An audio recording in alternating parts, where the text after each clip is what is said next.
जिंदा था, आज भी भुट्टो जिंदा है, कल भी भुट्टो जिंदा था, आज भी भुट्टो जिंदा है। अगर सब शहीद मोहतरमा बेनज़ीर भुट्टो जी ये 13वीं वर्सी है मोहतरमा बेनज़ीर भुट्टो जो शहादत जो ॼाण उन हवाले सां तव्हां जे ज़िंदगी बारे में ॻाल्हि कंदा। अॼु इलाही ॾुखाईंदड़ ॾींहुं आहे असांजे लाइ, दर्दनाक ॾींहुं आहे, कारो ॾींहुं आहे। जेतिरो बि तव्हां हिनखे निंदे सघो तव्हां हिनखे निंदो, हिन करे जो असांजी लीडर असां खां खसाई विया ऐं हुनखां पोइ वर्कर जेको आहे उहो डिमोरलाइज़ थी वियो, तकलीफ़ में हो।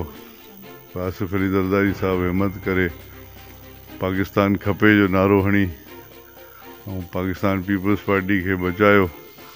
ऐं जीअं त उन वक़्तु असांजो चेयरमैन साहब ॿाहिरि पढ़े पियो, उहो जॾहिं वापसि आयो त हिन वक़्तु वाॻियूं हुनजे हथ में आहिनि, नौजवान क़यादत आहे, हले थो सॼे पाकिस्तान में, पंहिंजी वालदा जे तरह हिम्मत करे थो।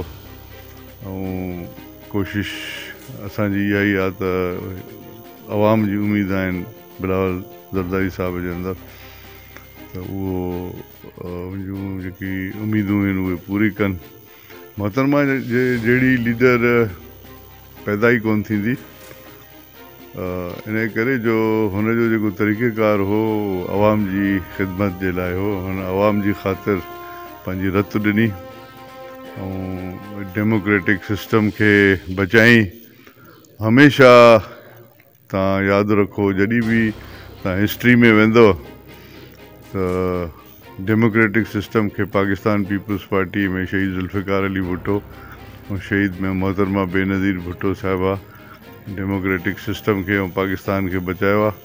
ऐं हाणे चेयरमैन बिलावल भुट्टो ज़रदारी साहब जेको आहे, इंशाअल्लाह हुनखे अॻिते हुननि जी मिशन अॻिते खणी हलंदो, इंशाअल्लाह कामयाबी थींदी। वधीक ख़बरूं ॾिसण लाइ विज़िट कंदा असांजी वेबसाइट www.sindhgujaratnews.com।